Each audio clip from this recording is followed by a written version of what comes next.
sejarah perkembangannya.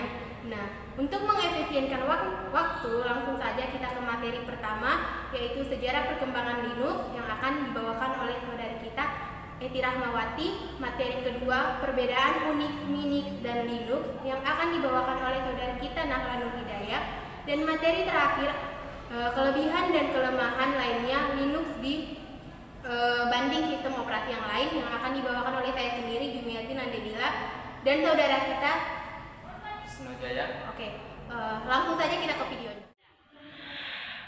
Sejarah singkat Linux pada awal keberadaannya. Sejarah Linux dimulai pada tahun 1991 oleh pria kebangsaan Finlandia bernama Linus Torvalds. Seorang Linus Torvalds, tepatnya pada saat menjadi mahasiswa, ia mulai membagikan source kode atau kode kernel Linux via internet seukuran disket. Pada waktu itu, ia tidak pernah menyangka bahwa apa yang diperbuatnya akan melahirkan bisnis tak ternilai di kemudian hari.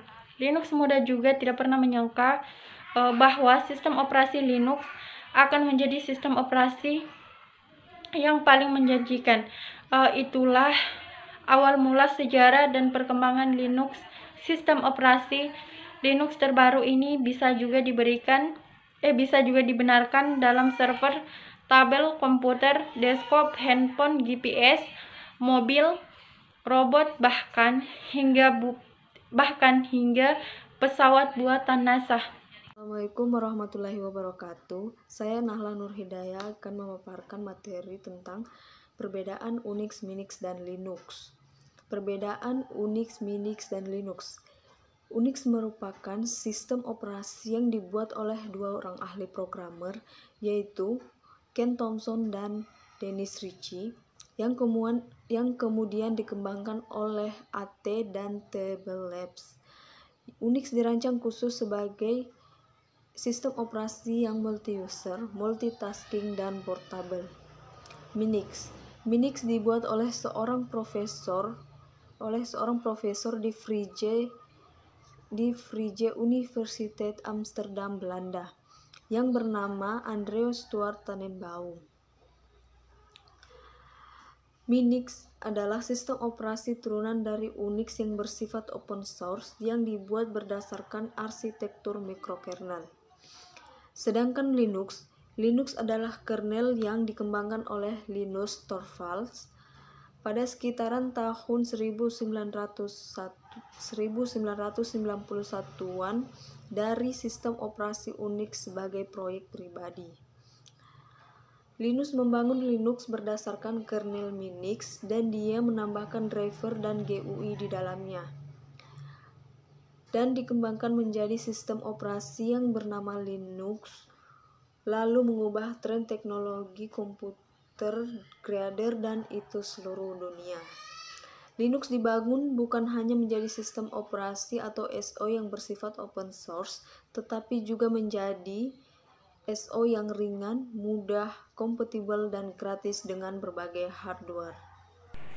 Materi ketiga, kelebihan dan kelemahan Linux dibanding sistem operasi yang lain.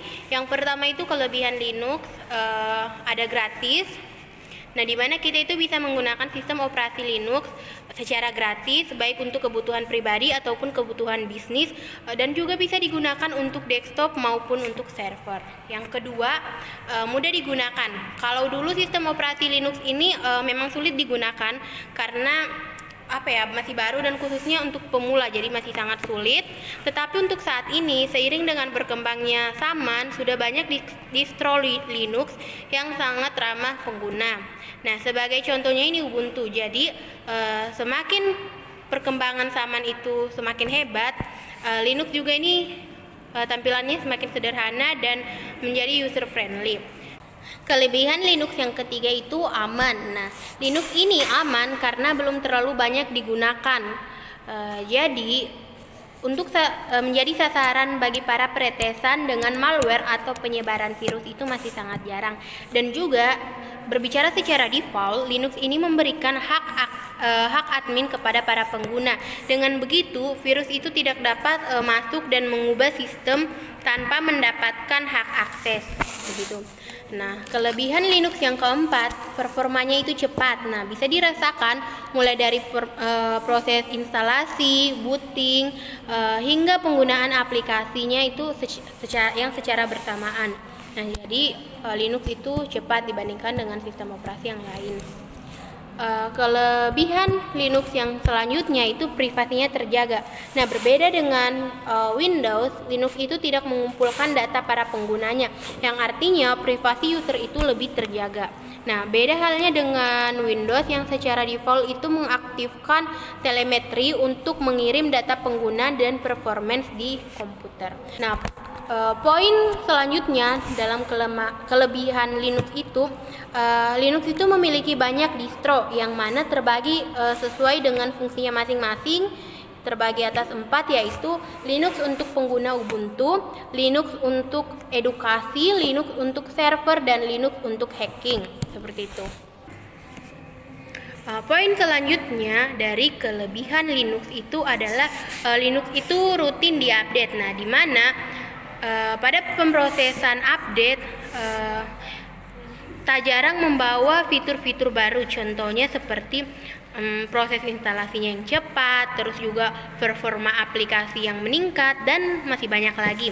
Nah, poin selanjutnya dari kelebihan Linux itu cocok untuk developer.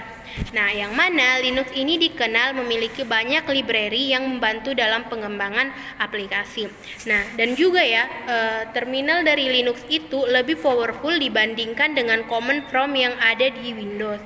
Nah, poin selanjutnya sekaligus poin penutup dari kelebihan Linux itu komunitas yang luas. Nah, komunitas Linux ini tersebar di seluruh dunia. Jadi dengan komunitas tersebut Linux itu menjadi lebih baik dan lebih cepat lagi pergerakannya. Seperti itu. Materi selanjutnya itu adalah kelemahan dari Linux yang akan dibawakan oleh saudara kita Risno Jaya. Ya, terima kasih telah memberikan saya kesempatan untuk menjelaskan kekurangan atau kelemahan Linux. Yang pertama, kelemahan Linux, aplikasi masih sedikit karena Linux belum mendukung sebagian aplikasi populer seperti Adobe Photoshop atau Adobe Illustrator. Yang kedua, kurangnya support untuk hardware. Dukungan hardware masih menjadi kendala saat menggunakan Linux, seperti halnya dengan aplikasi belum banyak vendor yang menyediakan driver untuk sistem operasi ini. Alhasil, banyak perangkat di laptop atau komputer tidak otomatis terdeteksi di Linux.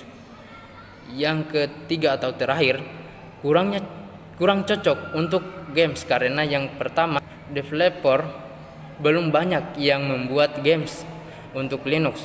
Artinya, jumlah games di Linux terbatas dan kualitasnya belum seperti games di Windows. Kedua, dukungan driver pada grafis char untuk mendukung games juga terbatas. Ya, itulah yang dapat saya sampaikan. Dan kurangnya mohon dimaafkan. Wassalamualaikum warahmatullahi wabarakatuh.